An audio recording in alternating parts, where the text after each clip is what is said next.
When we look at the two central figures in British politics today, Sir Keir Starmer, the Prime Minister, and Kemi Badenoch, the Leader of the Opposition, what stands out is not their authority or their vision, but their mutual inadequacy. Both leaders share a fatal weakness. They look around and they blame others, but they rarely look in the mirror and see themselves. Now, that, I think, is a fundamental problem, and that's a fundamental problem with a lot of politicians, but it's particularly bad with these two. One of them is the Prime Minister, and the other one cannot read a brief, she cannot make decisions, she exudes incompetence. And I know if I had to make a choice, which one I would get rid of. For Starmer, he doesn't have the luxury of opposition. His failures carry consequences for the whole country. Every time he blames predecessors or civil servants or advisers, he reveals the limits of his own authority. For Badenoch, the issue is more existential. She is dispensable. The Conservative Party has burned through leaders faster than any other modern institution, and her inability to function, to make decisions, to exude competence means that she is already being measured for the trapdoor. The context makes her shortcomings more damning. Britain is not collapsing into racism. In fact, the data shows remarkable progress. Shows remarkable progress. In 1990, 3/4 of the public were comfortable with a mixed-race relationship. Today, it's nearly 9 in 10. Only 8% think being white is part of being British. Yet neither leader has the courage to say clearly that racism is not economic anxiety in disguise, but an ideology that must be confronted. When 110,000 people marched last weekend, some excused it as a product of hard times. This is dishonest. People marching under banners that equate Britishness with whiteness know that they know exactly what they are doing. Elon Musk urging them towards preemptive violence is not an economic anxiety either. It is political extremism. The government and the opposition should have said so plainly at once.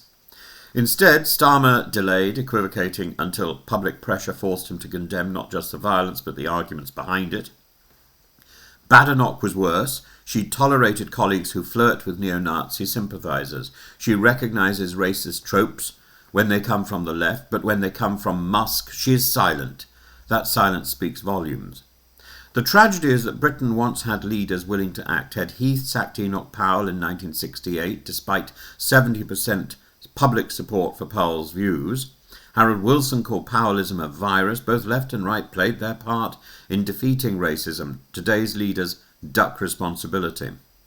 Yes, of course, many of the people on that march were not racist. They were caught up in an incredibly febrile and an exciting adventure. But nevertheless, the leaders of that protest were championing ideas which are unacceptable, as well as championing ideas which are highly to be commended, and that is the problem with the march, and that is why a wise Prime Minister would embrace the flag, and that is why a wise leader of the opposition would equally gather what is good in that march and condemn what is bad. Or at least I think can gather what is good. I don't think we need to focus on what is bad because that becomes obvious in time. Badenoch's personal inadequacy compounds the problem. Her career at The Spectator revealed the same traits that dog her leadership now: bluster, bombast and no delivery. Former colleagues recalled Jazz Hands Merchant, who achieved nothing, and she now repeats that pattern as opposition leader. Her parliamentary manoeuvres, reasoned amendments masquerading as inquiries, fool only those who don't read the detail. Her opportunism over grooming gang inquiries is particularly egregious.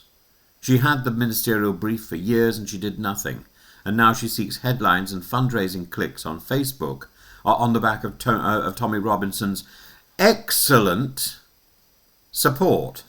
Excellent support. Without Tommy Robinson, that story would not have moved forward.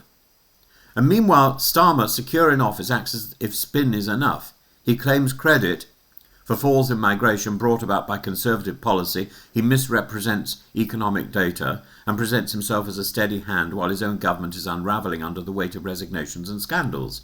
Both leaders have failed to see that racism does not diminish with GDP growth. It diminishes when politicians argue against it and when they are honest enough to admit their own mistakes. Neither Starmer nor Badenoch is willing to do either. Badenoch in particular is walking into disaster. She believes she can skip across the minefield of leadership without consequence, but every step is a risk, and one of them will end her career.